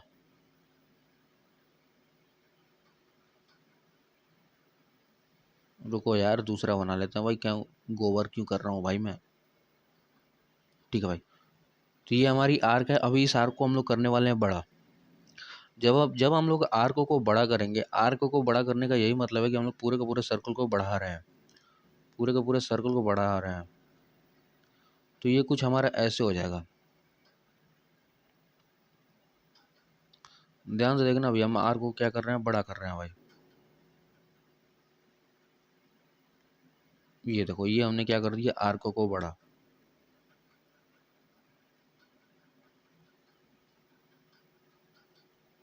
ये देखो भाई, तो ये हमने कर दिया यहाँ पे आर्क को बड़ा हुई। अभी एक बात बताओ, मैंने आर्क को बड़ा किया कि नहीं किया भाई? बिल्कुल मैंने आर्क को क्या कर दिया है, बड़ा कर दिया है। या फिर एक काम करो, इसको इतना बड़ा बनाने की जरूरत ही नहीं है, इतना बड़ा बनाने की इसकी जरूरत ही नहीं है। रुको मैं दिखाता हूँ क्या। इसी पे हम लोग कर लेते हैं, इसी सर्कल पे कर लेते हैं। बेसिकली हमें आर्क को ही बड़ा करना है ना, कुछ और नहीं करना है। आर्क को ही बड़ा करना है। अभी हमने क्या लिया था, ए से बी तक के आर्क को लिया था। अभी हम क्या करते हैं, यहाँ पे एक और आर्क को ड्रॉ करते हैं। इधर लो, ये मैंने एक और आर्क को ड्रा किया और यहाँ पे हमने सी किया। तो एक हमारा आर्क है बी ए आर्क और एक हमारा आर्क है सी आर्क। तो बेसिकली मेरा कॉन्सेप्ट यही कह रहा है कि जो हम आर्क को बड़ा कर देंगे तो थीटा एंगल भी बड़ा हो जाएगा। तो फटाफट से देख लेते हैं यहाँ पे एंगल बड़ा हुआ कि नहीं हुआ। तो अगर यहाँ पे अगर हम इसको कनेक्ट करेंगे सी से, तो तुम बेसिकली एकदम सिंपल, एकदम अपनी आंखों से देख सकते हो भाई कि यहाँ पे ये जो एंगल आ रहा है ये क्या आ रहा है, बड़ा आ रहा है, बड़ा आ रहा है। जो हमारा सी ए एंगल, जो हमारा सी ए आर्क है, क्या है, सी ए आर्क है, वो क्या है सर, बड़ा आर्क है, ठीक है। और इसका एंगल भी बड़ा है। और जो हमारा बी ए आर्क है,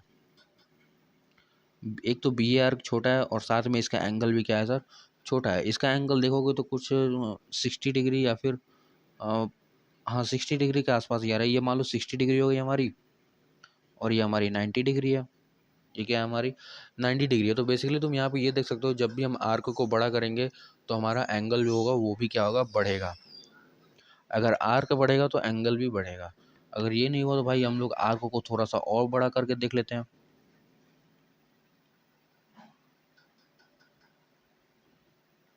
लो भाई, हम लोग आर्क को थोड़ा और बड़ा करेंगे। अभी मैंने आर्क को क्या कर दिया, यहाँ पे कर दिया। अभी देखना भाई, अभी देखना, अभी यहाँ पे एंगल ड्रॉ करते हैं, यहाँ पे इसको कनेक्ट कर देते हैं हम लोग। अभी बताओ, ये वाली आर्क बड़ी है कि नहीं बड़ी है? जो ए सी आर्क है वो बी आर्क से बड़ी है कि नहीं है? जो हमारी ए सी आर्क है वो ए बी आर्क से बड़ी है कि नहीं है? हाँ भाई, वो बिल्कुल बड़ी है। और साथ साथ में एंगल भी क्या है, जो हमारा सी ए आर्क है उसका क्या है, बड़ा है। जो हमारा सी ए आर्क है वो 180 डिग्री का एंगल बना रहा है, 180 डिग्री का एंगल बना रहा है। रेफरेंस तो हमारी ये वाली लाइन है, ओ ए वाली लाइन है, रेफरेंस हमारी ये लाइन है। तो यहाँ से ये 180 डिग्री का ये क्या बना रहा है, एंगल बना रहा है। तो यानी कायदे से इसका यही मतलब हो गया कि जब भी हम आर्क को बड़ा कर देंगे तो हमारी एंगल क्या होगी, वो भी बड़ी होगी। कुछ नहीं भाई, एंगल को भी बड़ा करके देख लेते हैं। वैसे बात तो एक ही हो गई, लेकिन फिर भी करके देख लेते हैं, देखने में क्या जा रहा है भाई। अभी मैंने क्या किया है, सेम सर्कल को मैंने कॉपी किया है, सेम सर्कल को मैंने कॉपी किया है। और अभी सुनना, अभी मैं क्या करने वाला हूँ, अभी मैं इसके एंगल को बड़ा करने वाला हूँ, ठीक है। देखो भाई, लेट से अभी इसका एंगल हमने ये कुछ थीटा रखा था इसके इधर, और ये हमारा एंगल हो रहा था। अभी इसके एंगल को हम लोग बड़ा करेंगे और इसके एंगल को हम कर देते हैं कहाँ पे,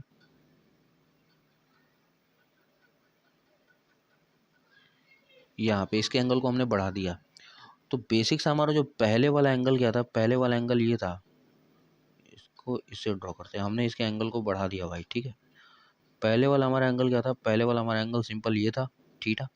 तो जो हमारा आर्क बन रहा था वो आर्क सिर्फ इतना सा ही आर्क हमारा बन रहा था, ए और बी, ठीक है। अभी हमने क्या किया है, एंगल को पूरा का पूरा बढ़ा दिया है, एंगल को क्या कर दिया है, बढ़ा दिया है।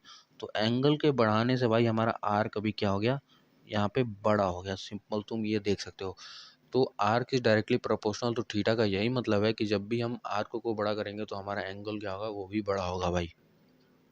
ये इंपॉर्टेंट चीज़ है भाई, देखो ये सब कुछ तुमको पता होगा। देखो मैं आप बता देता हूँ याद क्या क्या रखना है। बेसिकली ये तो तुमको एंगल के बारे में पता ही होगा, एंगल किसे कहते हैं, ठीक है। देखना भाई, ध्यान से सुनना आप। देखो तुमको ये सब सारी चीज़ें तो पता ही होंगी कि एक स्ट्रेट लाइन 360 डिग्री बनाती है, ठीक है। और कभी दो स्ट्रेट लाइन आ जाए और उनके बीच में एंगल पूछा जाए तो उनका एंगल क्या होता है, 0 डिग्री होता है, ठीक है। उनका एंगल 0 डिग्री होता है। मतलब ये एक स्ट्रेट लाइन आ गई और इसी पे एक और स्ट्रेट लाइन आ गई, इसी पे एक और स्ट्रेट लाइन आ गई, और मैंने पूछा इस पे एंगल कितना बन रहा है, तो इसे एंगल कितना बनता है, 0 डिग्री बनता है।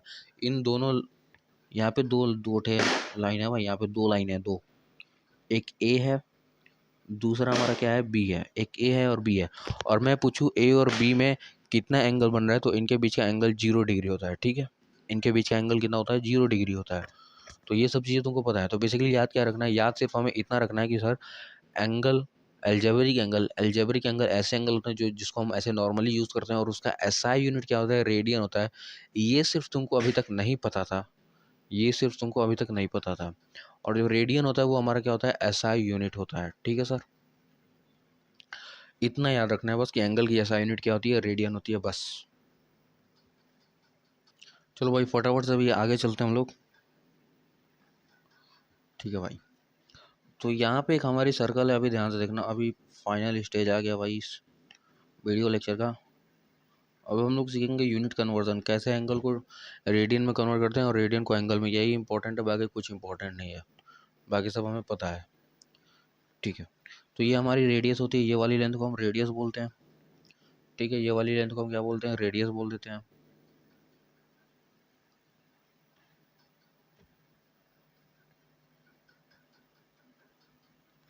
ठीक है भाई, अभी ध्यान से सुनना, मैंने अभी तक क्या क्या बताया फटाफट से उसको समराइज कराते हैं।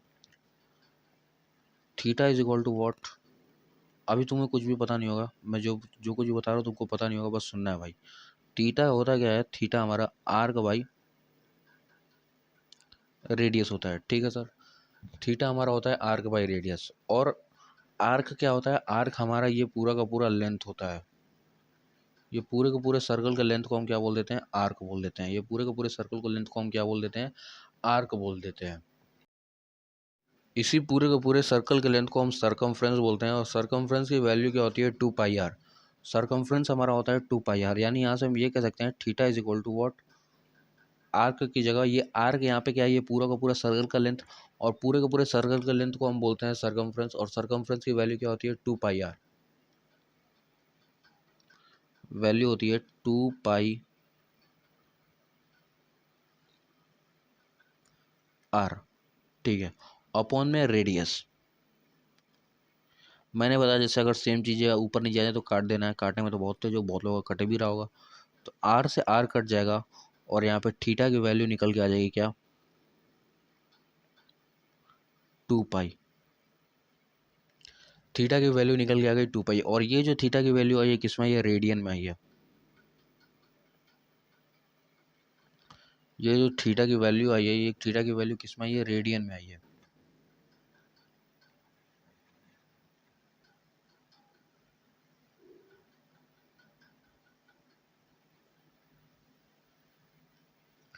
ये जो थीटा की वैल्यू आई है भाई, रेडियन में आई है, ठीक है। मतलब theta is equal to what, theta is equal to what, 2 pi, 2 pi radian. Radian को आर ए डी से लिखते हैं बस, सिंपल हम लोग।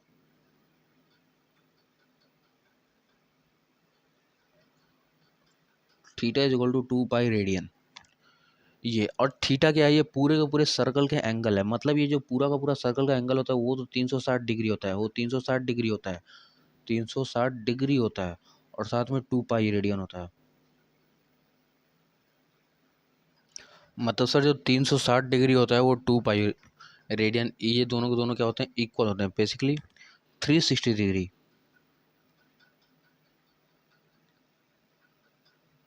360 डिग्री और 2 पाई रेडियन, ये क्या होते हैं सर, ये क्या होते हैं, इक्वल होते हैं। 360 डिग्री और 2 पाई रेडियन क्या होते हैं, इक्वल होते हैं। ये जो 360 होता है ये डिग्री में होता है, 360 हम लोग डिग्री में लिखते हैं, और 2 पाई रेडियन हम लोग किस में लिखते हैं, रेडियन में लिखते हैं। और दोनों को दोनों इक्वल होते हैं। अगर वहीं पे हम क्या करते हैं, ये पूरे के पूरे सर्कल 360 डिग्री, अगर वहीं पे हम 180 डिग्री की बात करें, यानी सिर्फ आधे सर्कल की बात करें, तो 180 डिग्री, तो 180 डिग्री के लिए कुछ नहीं करना है, सिंपल इस 2 पाई रेडियन में 2 से डिवाइड कर देना है, that is equal to pi radian.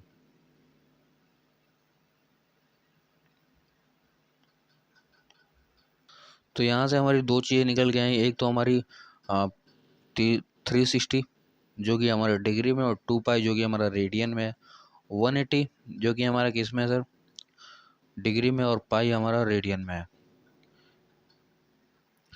मतलब यहाँ पे अगर कोई कह देगा, मान लो यहाँ पे सर्कल है कोई, और इस सर्कल में यहाँ पे बेसिकली यहाँ पे कुछ एंगल बना रखा है, ये यहाँ पे एंगल दे दी, और यहाँ पे एंगल क्या लिखी है, यहाँ पे 360 डिग्री ना लिखे 2 पाई लिखी है बस। तो यहाँ पे 2 पाई का क्या मतलब है, 2 पाई का बेसिक सा यही मतलब है कि ये भी हमारी एंगल है, लेकिन इस एंगल को किस में लिखा गया है, रेडियन में लिखा गया है। इस एंगल को किस में लिखा गया है, रेडियन में लिखा गया है। कोई सेमी सर्कल है, सेमी सर्कल मतलब आधी सर्कल है ये, कोई ये सेमी सर्कल है। और तुम्हें तो पता है स्ट्रेट लाइन 180 डिग्री बनाता है, स्ट्रेट लाइन कितना बनाता है, 180 डिग्री। और मान लो यहाँ पे एंगल लिखा हो, एंगल क्या दे दिया हो, सिंपल पाई। तो पाई का क्या मतलब है, पाई का मतलब भी 180 डिग्री ही है, लेकिन बस पाई किस में है, रेडियन में है। तो मैंने अभी तक क्या क्या बताया भाई, तो भाई अभी तक हमने सिर्फ इतना देखा है कि 360 जो कि हमारा डिग्री में होता है एंगल, और 2 पाई जो कि हमारा एंगल है किसमें, रेडियन में, ये दोनों क्या होते हैं, इक्वल होते हैं। फिर उसके बाद पाई, अगर हम इसी में 2 से डिवाइड कर दें तो फिर हमारा आता है क्या, पाई रेडियन। ठीक है, तो पाई जो कि हमारा रेडियन में एंगल होता है, और 180 जो कि हमारा डिग्री में एंगल होता है, ये दोनों क्या होते हैं, इक्वल होते हैं। फिर यहीं से इनका फॉर्मूला निकल के आता है रेडियन से डिग्री में कन्वर्ट करने का, रेडियन से डिग्री में कन्वर्ट करने का। तो मान लो कभी क्वेश्चन देते रेडियन से डिग्री में कन्वर्ट करना है, किसमें, रेडियन से डिग्री में।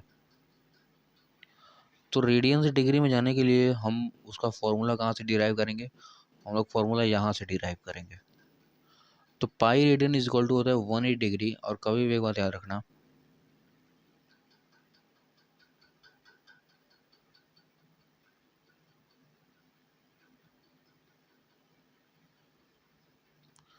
पाई radian is equal to 180 degree. अगर हमें कोई भी चीज़ फाइंड करने के लिए बोल लिया तो उसको बस हम लोग वहीं पे रखेंगे, बाकी सारी चीज़ों को इक्वल टू के दूसरे साइड भेज देंगे। तो हमें यहाँ पे निकालना क्या है, रेडियन। ठीक है, हमें निकालना क्या है, रेडियन। ठीक है, रेडियन से डिग्री में कन्वर्ट कर रहे हैं, तो हम रेडियन को इसी साइड रखेंगे, बाकी सबको उधर भेज देंगे। तो इसको छोड़ के, रेडियन को छोड़ के सबको दूसरी साइड भेज देंगे, और सबको दूसरी साइड भेजेंगे तो ये क्या हो जाएगा, 180 डिग्री बाई ये पाई किधर आ जाएगा, नीचे आ जाएगा, that is pi. 180 degree by pi, ये हमारा फॉर्मूला होता है किसमें, रेडियन से डिग्री में कन्वर्ट करने का।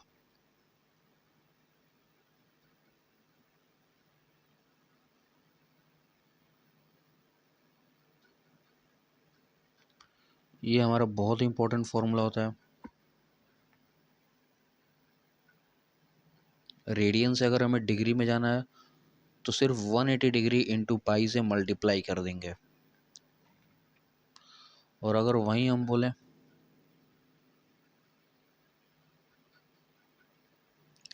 अगर हमें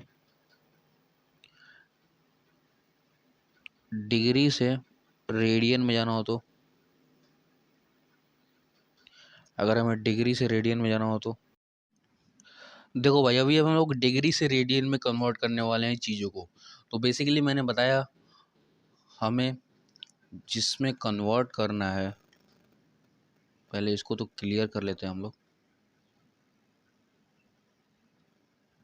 सॉरी, जिसमें नहीं, हमें जिसको कन्वर्ट करना है उसको सिर्फ रखेंगे, बाकी सारी चीज़ों को इक्वल टू के दूसरे साइड भेजेंगे। तो हमें किसको कन्वर्ट करना है, डिग्री को ले भाई हक दिया, डिग्री को कन्वर्ट करना है किसमें, रेडियन में।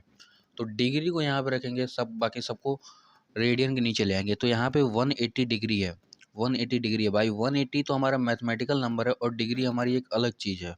तो हम 180 को नीचे भेज देंगे किसके, तो ये आ जाएगा pi radian by 180, sorry degree नहीं, पाई रेडियन बाई 180 आ जाएगा सर, ठीक है। Pi radian by 180। यहाँ पे एक चीज़ का बहुत ज़्यादा ख्याल रखने वाली चीज़ है सबसे, उसके बाद यहाँ पे हो जाएगा 1 डिग्री। यानी अगर कभी भी हमको डिग्री को रेडियन में कन्वर्ट करना हो, डिग्री को रेडियन में कन्वर्ट करना हो तो हम इस वाले फॉर्मूले को यूज़ करेंगे। यानी मान लो क्या क्या करना हो, देखो डिग्री तुमको गिवन हो, मान लो तुमको क्या गिवन हो, डिग्री तुमको गिवन हो और बोले रेडियन में कन्वर्ट करना है, तो कुछ नहीं, जो भी तुम्हारा डिग्री दिया होगा उसको मल्टीप्लाई कर देना है पाई रेडियन बाई 180 से, ठीक है। डिग्री रेडियन से डिग्री में कन्वर्ट करने के लिए हमें क्या करना है, 180 डिग्री से पाई में बाई पाई से मल्टीप्लाई करना है। तो यहाँ पे डिग्री है और यहाँ पे डिग्री नहीं है, ठीक है। एक चीज़ का ये ध्यान रखना है बस। क्वेश्चन सॉल्व करते हैं, उससे समझ में आ जाएगा हमें बहुत अच्छे से। देखो भाई, ये फटाफट से जो चीज़ हमारे काम की है अभी तक वो मैं बता दूं। एंगल का एसआई यूनिट रेडियन होता है, और एक और काम की चीज़ है बस हमारा यूनिट कन्वर्जन। तो यूनिट कन्वर्जन में हमेशा हमें दो चीज़ें हमेशा ही पूछेगा, एक तो रेडियन से डिग्री में कन्वर्ट करने के लिए और डिग्री से रेडियन में कन्वर्ट करने के लिए। अब मैं सीधा सीधा बता दूँ जो सब लोग बताते हैं, ध्यान से सुनना। अगर कभी भी हमको रेडियन से डिग्री में कन्वर्ट करना हो तो, रेडियन से डिग्री में कन्वर्ट करना हो तो क्या करेंगे, ये मैं एकदम सीधा सीधा बता रहा हूँ, जिसको अभी तक कुछ नहीं समझ में आया उसको सब समझ में आएगा। रेडियन से अगर डिग्री में कन्वर्ट करना है तो कुछ नहीं करेंगे, हमारे पास एक फॉर्मूला होता है, एक फॉर्मूला होता है रेडियन इज इक्वल टू, मतलब अगर हमें रेडियन से डिग्री में, मान लो रेडियन कुछ भी दे दिया, बोलिए इतना रेडियन है, इसको डिग्री में कन्वर्ट करो, तो क्या करोगे, बस सिंपल मल्टीप्लाई करना है। एक चीज़ का याद रखना, मल्टीप्लाई करना है, किससे मल्टीप्लाई करना है, 180 डिग्री बाई पाई से, 180 डिग्री बाई पाई से मल्टीप्लाई कर देना है, हमारा आंसर निकल के आ जाएगा, डिग्री में आ जाएगा, ठीक है। उसके बाद से हमारा एक और आता है, डिग्री से रेडियन में कैसे कन्वर्ट होगा, डिग्री से रेडियन में कैसे कन्वर्ट होगा। डिग्री से रेडियन में कन्वर्ट करने के लिए क्या करना होगा, इसमें भी मल्टीप्लिकेशन ही करना है, पर कैसे करना है यहाँ पे ध्यान से देखना। इसकी वैल्यू होती है क्या, 1 degree is equal to what, हमें सिंपल अगर कोई भी डिग्री दे दिया 45 डिग्री, अब मान लो क्वेश्चन में दिया है 45 डिग्री और बोल रहा है तुमको रेडियन में कन्वर्ट करना है, तो तुम क्या करोगे, कुछ नहीं करोगे, 45 डिग्री को सिंपल मल्टीप्लाई कर दोगे किससे, पाई बाई 180 से, पाई बाई 180 से, और यहाँ पे रेडियन। तो ये आंसर आ जाएगा हमारा रेडियन में। अगर कभी भी डिग्री में आंसर दिया और कहे कि रेडियन में कन्वर्ट करना है तो ये फॉर्मूला यूज़ होगा। ये सीधी सीधी बात जो सब लोग बताते हैं, और उसके बाद क्वेश्चन सॉल्व करना है भाई, बस और कुछ नहीं। चलो भाई फटाफट से अब क्वेश्चन प्रैक्टिस पे चलते हैं।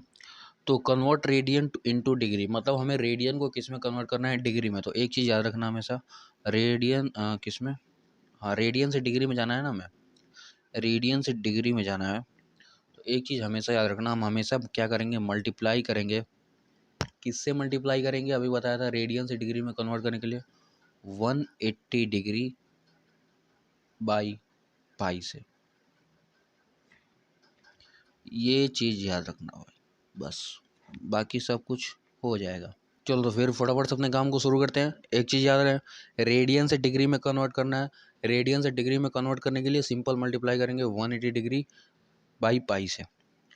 तो अपना कार्यक्रम शुरू करते हैं पाई बाई 2 से भाई। चलो भाई, तो इसको हमें क्या करना है, रेडियन से डिग्री में कन्वर्ट करना है ना, रेडियन से डिग्री में।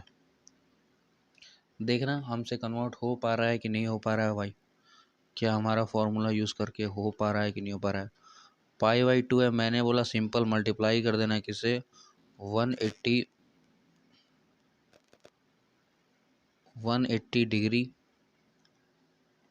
बाई कितना था, फॉर्मूला याद है ना भाई, by pi, 180 degree by pi से मल्टीप्लाई कर देना है। अब यहाँ पे कटपिट होगा, कटपिट होगा सर। क्या कटपिट होगा, इस पाई से ये पाई जाएगा, बहुत अच्छे। 2 से 18 कितने टाइम्स में जाएगा, 9 टाइम्स में, यानी हमारा आंसर आ जाएगा कितना 90 डिग्री। हमारा आंसर आएगा 90 और हम डिग्री में कन्वर्ट कर रहे हैं इसीलिए हमारा डिग्री में आंसर आएगा। तो ये आ गया भाई हमारा आंसर। उसी तरीके से सेकंड क्वेश्चन सिंपल पाई है, इसमें भी कुछ नहीं करना, सिंपल मल्टीप्लाई कर देना है सर। किससे मल्टीप्लाई करेंगे, फिर से उसी से मल्टीप्लाई करेंगे सर, 180 डिग्री बाई पाई से। 180 डिग्री बाई पाई से जब मल्टीप्लाई करेंगे तो सर पाई से पाई कट जाएगा और हमारा डिग्री में आंसर आ जाएगा कितना, सिंपल 180 डिग्री। 180 डिग्री, यही हमारा आंसर आ गया। नेक्स्ट क्वेश्चन भाई सॉल्व करो, तो थोड़ा वीडियो पॉज करके पाई बाई 3 को सॉल्व करो। इसमें भी कुछ नहीं करना है सर, इसमें भी हम मल्टीप्लाई कर देंगे। इसको डायरेक्ट मैं सॉल्व कर रहा हूँ, तुम अच्छे से सॉल्व करना कॉपी में। इसको कैसे सॉल्व करेंगे sir, pi by 3 into 180 degree by pi. यहाँ पाई से पाई कटेगा सर। 3 से 18 कितने टाइम्स में जाएगा सर, फटाफट से बता दो तो हमको। 3 से 18 कितने टाइम्स में जाएगा, कितने टाइम्स में जाता है सर, 6 टाइम में जाता है। तो 3 से 18 कटेगा 6 टाइम में और यहाँ पे 0, यानी हमारा जो इसका आंसर निकल के आ गया, क्या आ गया 60 डिग्री। उसी तरीके से सर ये वाला भी सॉल्व हो जाएगा, कितना नीचे वाला। पाई बाई 4 को सॉल्व करो तो भाई, अब मैं डायरेक्ट कर रहा हूँ यार, सिंपल इसको मल्टीप्लाई कर दो किससे, 180 डिग्री बाई पाई से। पाई से पाई कटेगा। 4 से 18 कितने टाइम्स में जाएगा सर, 4 से 18 कितने टाइम्स में जाएगा, 2 टाइम्स में जाएगा क्या, 2 टाइम्स में जाएगा क्या, हाँ भाई 2 टाइम्स में जाएगा। दिमाग ख़राब है क्या, एक काम करो इसको 4 से डिवाइड करो। सर जब इसको 4 से डिवाइड करेंगे फिर उसके बाद आंसर आएगा कितना, हमारा 24 आएगा, तो बाद में 4 इंटू 5, तो इसका आंसर आ जाएगा कितना 45 डिग्री। अबे ये तो सॉल्व करने आएगा ना भाई, 4 से 180 काटना है भाई, ये तो आता ही होगा। 4 4 जा 16 होता है भाई, 4 4 जा 16। 18 में से 16 माइनस करोगे कितना बचेगा दोस्त, 2 बचेगा। 2 बचेगा कि नहीं बचेगा, हाँ सर 2 बचेगा, 2 बचेगा। और यहाँ पे 0 है तो 20।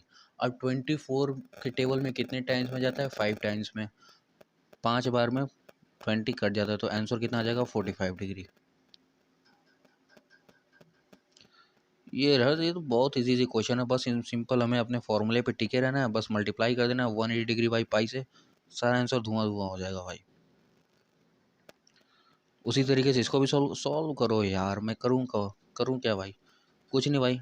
अभी तो तुम डायरेक्ट कर सकते हो, 180 डिग्री बाई पाई से मल्टीप्लाई करना है, बस 180 डिग्री बाई पाई से मल्टीप्लाई करना है। पाई से पाई कटेगा। 6 से 18 कितने टाइम्स में जाएगा भाई, हैं 3 टाइम्स में जा रहा है क्या, तो ये 3 टाइम्स में 18 जाएगा, फिर 0, यानी इसका आंसर क्या आ जाएगा 30 डिग्री। 30 डिग्री आ जाएगा। उसी तरीके से 8th वाला क्वेश्चन मैं कराता हूँ, बाकी 6 और 7 तुम करोगे। इसको भी कुछ नहीं करना है सर, बस अपने फॉर्मूले पे टिके रहना है। 180 डिग्री बाई पाई से मल्टीप्लाई कर देंगे इसको, तो पाई से पाई कटेगा सर, बहुत सिंपल। फिर 6 से 180 30 टाइम्स में कटेगा सर, और 5 और 30 का मल्टीप्लिकेशन होगा, तो आंसर क्या आ जाएगा हमारा भाई, जब 30 को 5 से मल्टीप्लाई करोगे तो हमारा आंसर क्या आएगा, 3 5 या 15, 150 हमारा आंसर आ जाएगा 150 डिग्री। उसी तरीके से चलो मैं इसको भी सॉल्व कर देता हूँ। 2 पाई बाई 3 को जब सॉल्व करेंगे तो सिंपल कुछ नहीं, मल्टीप्लाई कर देना है किससे, 180 डिग्री से बाई पाई से, 180 डिग्री बाई पाई से मल्टीप्लाई कर देना है, ज़्यादा दिमाग नहीं लगाना है। पाई से पाई को काटो। 3 से 18 कितने टाइम्स में जाएगा, फिर वही क्वेश्चन, 3 से 18 कितने टाइम्स में जाएगा सर, 60 टाइम्स में, 60 टाइम्स में। फिर 2 का 60 से मल्टीप्लिकेशन कर दो, 2 का 60 से मल्टीप्लिकेशन कर दो, आंसर हमारा निकल के आ जाएगा। जब 2 का 60 से मल्टीप्लिकेशन करोगे तो कितना आएगा सर, 6 2 जा 12, ओके ब्रो, तो आंसर कितना आएगा 120 डिग्री। Let's go. तो ये हमारा बेसिक सा ये भाई तुम करोगे, ये वाला जो 3 पाई/2 है उसको तुम सॉल्व करोगे भाई। तो ये हमारा बेसिक सा था रेडियन से डिग्री में कन्वर्ट करने का। देखो बहुत सिंपल था, अपने फॉर्मूले पे अटके रहना है, अपने फॉर्मूले से भटकना नहीं है। अब हम लोग डिग्री से रेडियन में कन्वर्ट करना सीखेंगे। चलो भाई, अब हम लोग डिग्री से रेडियन में कैसे कन्वर्ट करते हैं वो देखेंगे भाई। डिग्री से रेडियन में कन्वर्ट कैसे करेंगे वो देखेंगे। तो इसका भी सिंपल फार्मूला हमारा यही है। क्या है इसका फार्मूला? हमें मल्टीप्लाई करना है, हमें मल्टीप्लाई करना है किससे? पाई/180 से, और साथ में यहाँ पे रेडियन भी लगाना है क्योंकि हम रेडियन में कन्वर्ट कर रहे हैं ना। ठीक है, तो ये बेसिक से फॉर्मूले पे हमें अटके रहना है, बाकी सारा क्वेश्चन सॉल्व हो जाएगा सर। मल्टीप्लाई करना है किससे? पाई/180 से। एक चीज़ याद रखना भाई, तो 30 डिग्री को जब रेडियन में कन्वर्ट करना है, किस में कन्वर्ट करना है? रेडियन में। ये हमारा किस में है? डिग्री में है। ये डिग्री में है हमारा, इससे हमें कन्वर्ट करना है सर रेडियन में। इसे हमें कन्वर्ट करना है सर रेडियन में। तो बेसिक सा फॉर्मूला, हमें उस पर टिके रहना है, नहीं बदलना है खुद को। 30 डिग्री, तुम चाहो तो ये डिग्री का साइन हटा भी सकते हो, कोई दिक्कत नहीं, क्योंकि अभी यहाँ पे इसका यूज़ नहीं है। सो मल्टीप्लाई कर देंगे किसको हम लोग? पाई/180 को। तो मल्टीप्लाई कर देते हैं बस। अभी इसको सॉल्व कर देना है, हमारा आंसर निकल के आ जाएगा सर। 0 से 0 कटेगा सर। 3 से 18 कितने टाइम्स में जाएगा सर? 6 टाइम्स में। तो ये 6 टाइम्स में, तो हमारा आंसर निकल के क्या आ गया सर? पाई/6 रेडियन। तो यही हमारा आंसर आने वाला है भाई। उसी तरीके से 45 डिग्री है, तो इसको भी सिंपल हम लोग मल्टीप्लाई कर देंगे किससे? पाई/180 से। पाई/180 से इसको मल्टीप्लाई करो। जब हम लोग इसको सॉल्व करेंगे तो हमारा आंसर कितना आएगा? सबसे पहले तो 45 को 180 से क्या करना पड़ेगा? डिवाइड करना पड़ेगा। तो डिवाइड करके देख लो, जब इसको हम लोग डिवाइड करेंगे भाई तो ये कितने टाइम्स में जाएगा? रुको यार, मैं करके देखता हूँ। ठीक है, ठीक है ब्रो। तो तुम भी ऐसे सॉल्व करके देख सकते हो यार। अगर कोई चीज़ बहुत बड़ी आ जाती है तो तुम उसको सॉल्व करके देख सकते हो, तुमको समझ में आ जाएगा। तो 45 से 184 टाइम्स में डिवाइड कट रहा है। ठीक है, तो इसका आंसर आ जाएगा सर पाई/4 रेडियन। उसी तरीके से दूसरा वाला क्वेश्चन हमारा 60 डिग्री, इसको भी कुछ नहीं, सिंपल मल्टीप्लाई कर देंगे पाई/180 से। तो 0 से 0 कटेगा सर। 6 से 18 कितने टाइम्स में जाता है? बता दो भाई फटाफट से। 3 टाइम्स में जाएगा। तो इसका भी आंसर कितना निकल के आएगा सर? पाई/3 रेडियन। बस हमें अपने फॉर्मूले पे टिके रहना है सर। मल्टीप्लाई कर देना है किसको? पाई/180 को। यहाँ पे 90 डिग्री डिग्री में आंसर है, हमें किस में कन्वर्ट करना है? रेडियन में। तो कुछ नहीं सर, बस मल्टीप्लाई कर देंगे किससे? पाई/180 डिग्री से। तो 0 से 0 कट जाएगा सर। 9 से 2 टाइम्स में हमारा 18 चला जाएगा। हमारा आंसर आ जाएगा सर क्या? पाई/2 रेडियन। तो भाई इतनी सी चीज़ समझ में आई कि नहीं आई? अगर हमें डिग्री से रेडियन में कन्वर्ट करना है तो हम मल्टीप्लाई करेंगे किसका? पाई/180 से। और भी क्वेश्चन है भाई, सिर्फ इतना ही नहीं है, और भी है। अब यहाँ पे सिर्फ मैं एक सॉल्व करूँगा, 270 डिग्री को मैं सॉल्व करूँगा, बाकी सब तुम खुद से करोगे। ठीक है, तो इसको कुछ नहीं करना है सर, सिंपल मल्टीप्लाई कर दो पाई/180 डिग्री से। ठीक है सर, अब इसको सॉल्व करेंगे तो 0 से 0 हमारा कट जाएगा सर। अभी देखो इसको सॉल्व करो। 3 से कट रहा है सर, 3 से कट रहा है सर। 9 से ज़्यादा पास में कट रहा है सर। तो 9 से 2 टाइम्स में चला जाएगा हमारा 18। 9 इंटू 2 कितना होता है सर? 18 होता है सर। और 27 जाएगा सर हमारा 3 टाइम्स में। तो जब हम इसको सॉल्व करेंगे तो ये आ जाएगा क्या? 3 पाई/2 रेडियन। तो ऐसे ही हमको सारा सॉल्व करना है। तो एक थे ये 120 वाला भी सॉल्व कर दे रहा हूँ। जब इसको हम लोग सॉल्व करेंगे तो सर कुछ नहीं, बस अपने फॉर्मूले पे टिके रहना है सर। फॉर्मूला क्या है? पाई/180 से हमें मल्टीप्लाई करना है चीज़ों को। तो 0 से 0 चला जाएगा सर। आया कितना? 12 और 18। अब इसको भी डिवाइड करेंगे। जब इसको सॉल्व करेंगे सर 6 से 2 टाइम्स में ये जा रहा है सर। और 3 टाइम्स में ये जा रहा है, तो हमारा आंसर निकल के आ जाएगा क्या सर, 2π/3 रेडियन। ये हमारा आंसर होगा सर। ऐसे ही हमें ये दोनों भी सॉल्व करना है, तो इसको भी सॉल्व कर लेना भाई। सिंपल हमें मल्टीप्लाई कर देना है किससे, π/180 से, और डिवाइड कर देना है, बस खत्म बात। तो भाई बाकी कंक्लूज़न क्या था, कंक्लूज़न क्या है, देखो मैं अभी यहाँ पे ऐसी चीज़ बताने वाला हूँ ना जिससे तुम सुन के चौंक जाओगे। मैं सिंपल ये बताने वाला हूँ, देखो यार मैंने अभी तक जो कुछ भी बताया वो सब कुछ तुम्हें पता था, सिवाय एसआई यूनिट के, जो कि हमारा रेडियन होता है, और साथ में एक और चीज़ के, यूनिट कन्वर्जन की, हमें डिग्री से रेडियन में कैसे कन्वर्ट करना है और रेडियन से डिग्री में कैसे कन्वर्ट करना है। तो ये 2 चीज़ें मैंने बहुत अच्छे से बताई। उससे पहले की सारी चीज़ें हमें पता था। देखो अभी एक काम करो, सुनो, हमें क्वेश्चंस के अंदर रेडियन से डिग्री में कन्वर्ट करने के लिए नहीं देगा, रेडियन से डिग्री में कन्वर्ट करने के लिए नहीं देगा। ये तो पूछेगा ही नहीं कि रेडियन से डिग्री में कन्वर्ट करो, वो सिंपल क्वेश्चन देगा, और क्वेश्चन की यही मांग होगी कि भाई हमें रेडियन में उसको सॉल्व करना होगा, आंसर हमारा रेडियन में दिया होगा, तो फिर हमको रेडियन में कन्वर्ट करना पड़ेगा। तो इम्पोर्टेंट क्या है, डिग्री से रेडियन में कैसे कन्वर्ट करते हैं, तो इसको मैंने बहुत अच्छे से बताया, ठीक है। सिंपल हमें π/180 से मल्टीप्लाई कर देना है। लेकिन एक और चीज़ है, अब क्वेश्चन के अंदर तुमको ये सॉल्व करने के लिए नहीं देगा सर, ये तुमको डायरेक्ट करना पड़ेगा। तुम इसको करने के लिए क्या करोगे भाई, अब तुम ये सब सॉल्व करोगे, तुम्हारा मान लो कम से कम 1 मिनट या फिर 30 सेकेंड तो कम से कम वेस्ट होगा ही। तुमको सिर्फ करना क्या है, ध्यान से देखो, 30 डिग्री में सर क्या होता है, 30 डिग्री में होता है π/6 रेडियन, π/6 रेडियन, बहुत अच्छे। 45 डिग्री में क्या होता है, 45 डिग्री में होता है सर π/4 रेडियन, ये भी सही है। फिर उसके बाद 60 डिग्री की बात कर ले, तो 60 डिग्री में क्या होता है, मैंने बताया तो काफ़ी सारा है, लेकिन यहाँ पे मैं वो सारी चीज़ें लिख रहा हूँ जो क्वेश्चन में मिलते हैं अक्सर, इससे बाहर कभी कुछ मिला ही नहीं है। अरे बहुत ज़्यादा इंपॉर्टेंट है ये सारे सारे। π/3 रेडियन, 60 डिग्री को जब हम रेडियन में कन्वर्ट करेंगे तो π/3 रेडियन आएगा हमारा आंसर। फिर उसके बाद 90 डिग्री को जब रेडियन में हम लोग कन्वर्ट करते हैं तो हमारा कितना आंसर आता है सर, π/2 रेडियन।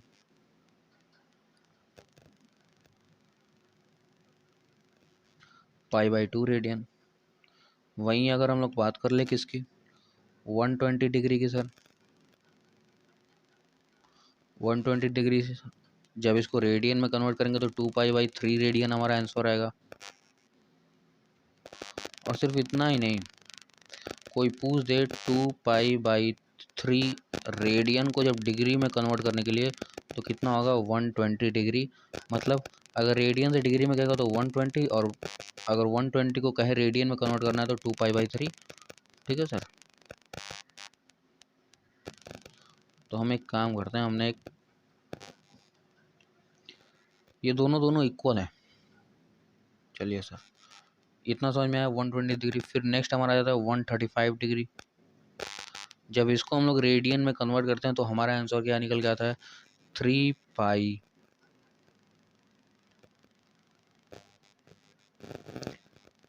अबे यार, यार तुम लोग अच्छे से लिखना यार, मैं अच्छे से लिख नहीं पा रहा हूँ, मैं बोल भी रहा हूँ एक एक चीज़, 3π/4 रेडियन। ये RAD बेसिकली जैसा शॉर्ट फॉर्म हम लोग लिखते हैं ना किसी भी चीज़ का, डिस्प्लेसमेंट का, यस उसी तरीके से रेडियन को हम लोग RAD से लिखते हैं।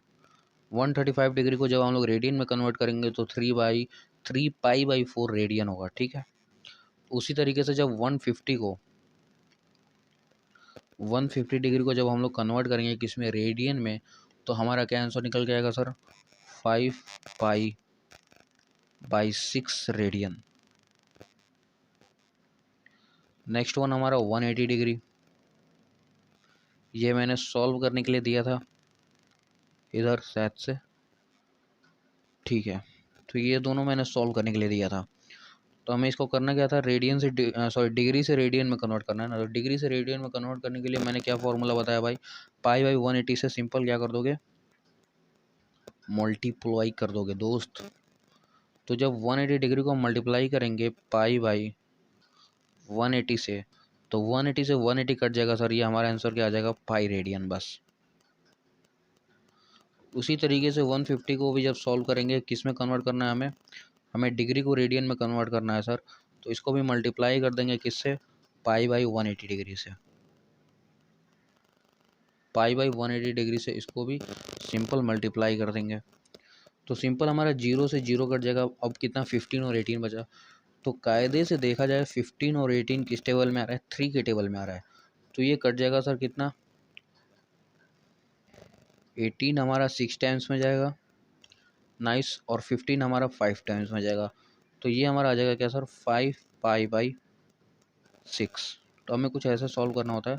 बाकी 180 डिग्री को फटाफट से जब हम लोग रेडियन में कन्वर्ट करते हैं तो हमारा क्या आंसर आता है, मैंने अभी निकाल दिया, पाई आता है सर, बस पाई रेडियन। अब जो मैं बताने वाला हूँ ना, ध्यान से सुनना भाई। अगर कोई ऐसा है जिसको अभी तक भी कुछ नहीं समझ में आया ना, तो उसको उसके लिए है बस ये। इसको करना क्या है, ये मेन चीज है दोस्त, याद करना है इसको, एकदम रट लो भाई, एकदम रट लो।